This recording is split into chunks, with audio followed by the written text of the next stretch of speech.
Hello students, Apna Study presents you the Hindu News Bulletins for the 8th of July. Before we start, don't forget to like, share and subscribe. National News. Digital Violence. How the NSO Group enables state terror. An online database on spyware Pegasus use was recently launched by Forensic Architecture, Amnesty International and Citizen Lab to document attacks against human rights defenders.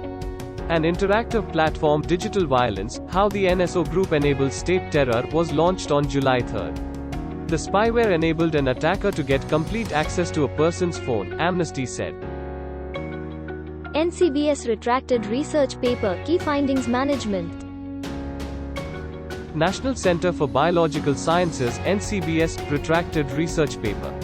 Paper was published in prestigious Nature Chemical Biology, NCB. It announced the discovery of a new class of RNA, ribonucleic acid, molecules that could detect iron.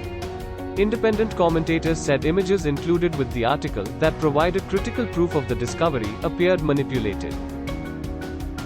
Narendra Modi's cabinet reshuffle in Maharashtra. Cabinet expansion has the seeds of the political battle lines over which the 2024 Lok Sabha election will be fought. The Narendra Modi government now has 27 ministers belonging to the other backward classes, OBC, 12 to the scheduled castes, 8 to scheduled tribes and 5 to minority religious communities. The move represents the direction in which the Modi government will move the BJP in its social appeal as well. Dilip Kumar in the life of India. The pole star of the golden age of Hindi cinema would be remembered for setting a template of acting for generations to come. Dilip Kumar's naturalistic style never became stale or dated. The right blend of star and actor who could keep public and purist engaged with his craft, he kept his performances subtle, understated but always believable. COVID-19 cases rise in Assam, Tripura and Sikkim. The Union Health Ministry has sent letters to Odisha, Assam, Tripura and Sikkim pointing to a rise in COVID-19 cases. It directed them to take steps such as ramping up testing, vaccination and emphasizing pandemic-appropriate behavior. The letter, signed by Health Secretary Rajesh Bhushan, is common in format except for the details on the caseloads. Dilip Kumar, the man who always speaks up. Dilip Kumar was a superstar who chose not to be content with his superstardom but to put it good use, as and when required. Dilip Sahib was possibly among the earliest Indian actors to lend his star status to a variety of causes.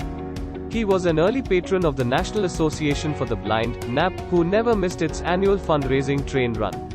He also lent his name and face to charitable institutions such as the Ali Yavar Young Institute of Speech and Hearing. Bollywood film legend Dilip Kumar passes away. The passing away of Bollywood film legend Dilip Kumar has opened a floodgate of reminiscences.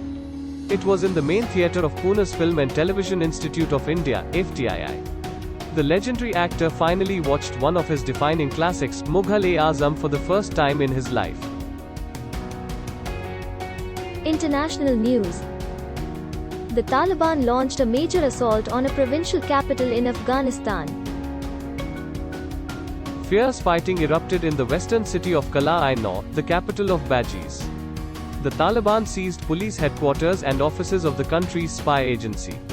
The attack is the first since the US military began its final drawdown of troops from Afghanistan.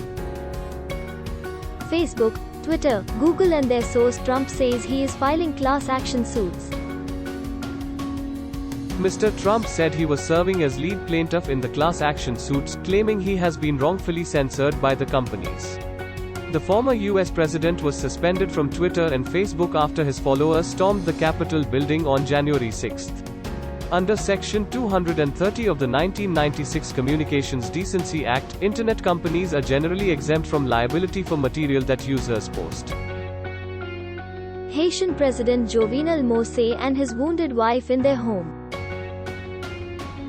Authorities declare a state of siege in the country and close the international airport. The White House describes the attack as horrific and tragic. Haitian ambassador to the US says assassins could have escaped to the Dominican Republic or by sea. Jovenel Moïse's wife, Martine, is in a stable but critical condition. Alibaba and Tencent fined by anti-monopoly regulators. China's leaders worry about the dominance of its biggest internet companies, which are expanding into finance, health services and other sensitive areas. The ruling Communist Party says anti-monopoly enforcement, especially in tech, is a priority this year. Alibaba was fined 18.3 billion yuan, $2.8 billion in April. Sri Lanka issues coins to celebrate the Chinese Communist Party's 100th anniversary. Sri Lanka has issued a commemorative coin marking the centenary of the Chinese Communist Party. The country's central bank on Tuesday said it has minted 2 coins in gold and silver, in connection with the party's 100th anniversary and 65 years of Sri Lanka-China relations. The move comes amid substantial economic assistance from China to Sri Lanka. Business news. Fitch Ratings cuts India's real GDP growth forecast to 10%. Fitch Ratings has cut its projection for India's real GDP growth in 2021-22 to 10%, from 12.8%, citing a slower recovery due to renewed COVID-19 restrictions. The ratings agency also warned that banks' asset quality challenges have increased and will remain under threat. The second COVID wave is expected to slow down growth in the rural FMCG market. Wipro Consumer Care and Lighting, WCCL, expects growth to be almost equal in both rural and urban markets for FMCG products this fiscal, unlike last financial year. WCCL is not anticipating any further increase in the price of Santur soaps, as prices of palm oil have cooled down. Sports news. Wimbledon quarter-finals, Roger Federer's final. Roger Federer loses 6-3, 7-6, 4, 6-0 to Hubert Hurkacz of Poland in Wimbledon quarterfinals. The 8-time Wimbledon champion was bidding to be the oldest man in the last 4 in over a half a century. Canada's Denis Shapovalov reaches his first Wimbledon semi-final on Wednesday, beating Russia's Karen Khachanov 6-4, 3-6, 5-7, 6-1. Keshav Chandra Dutt passes away. Keshav Chandra Dutt, the last surviving member of the Indian hockey team in the historic 1948 London Games, passed away here early on Wednesday. Dutt was part of the Dhyan Chand-led Indian squad that toured East Africa in 1947. Some claim that he could not take part in his third Olympics, in Melbourne in 1956, due to professional commitments with Brooke Bond.